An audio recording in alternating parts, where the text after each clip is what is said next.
వచ్చారు సార్, ఇల్లు కానీ రిసార్ట్ కానీ నా దగ్గరికి వచ్చారు సార్ మీరు. కానీ నేనంటే నేను కాదు సార్, మీకు తెలియని వ్యక్తి మీ ఇంటికి వస్తే ఎలా ఉంటుంది మీకు?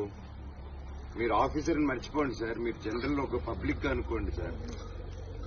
అలా రావడం ఎలా ఉంటుంది చెప్పండి? సడన్ గా మీరు నార్మల్ వ్యక్తి, పోలీసులు సైరన్ వేసుకొని నాకు ఇక్కడ ఫుడ్ పెట్టద్దని చెప్పి ప్రతి రెస్టారెంట్ లో ఫోన్ చేసి చెప్పారు, నాకు ఆశ్రయం ఇవ్వద్దని ప్రతి దానికి ఫోన్ చేసి చెప్పారు. వినండి సార్, ఇప్పుడు అది మీకు తెలియదు, మీకు తెలియకుండానే మనోజ్ ఎక్కడున్నాడో వచ్చేసారు మీరు. అవన్నీ తెలియదు, కానీ మనోజ్ ఎక్కడున్నాడో తెలిసిపోతుంది. నేను పెద్ద ఒసామా బిన్ లాదెన్, నేను నా కోసం అంత డిపార్ట్మెంట్ అంతా పనిచేస్తుంది. నేనేమైనా పుష్పనా సార్? మీరేమైనా షకావతో పట్టుకుని వెళ్ళిపోయేదానికి? ఏంటి సార్ ఇది? ఎందుకు ఎందుకు నేను ఏం క్రిమినల్ నా టెర్రరిస్ట్ నా ఎందుకు వచ్చారు? అవును సార్,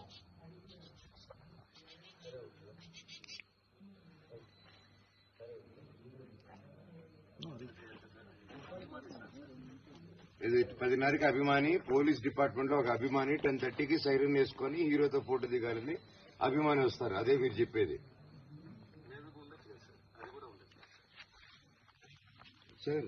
అదేంటి సార్, అభిమానిగా వచ్చారని చెప్తున్నారు మీరు. సిఐ ఉండి, ఒక ఎస్ఐ డ్యూటీలో ఉండి సీఎం గారి పేరు చెప్పుకొని సైరన్ వేసుకొని వచ్చి నా కింద దింపిన తర్వాత ఇవి అభిమాని అంటే కాదు. ఇప్పుడు అభిమాని అంటే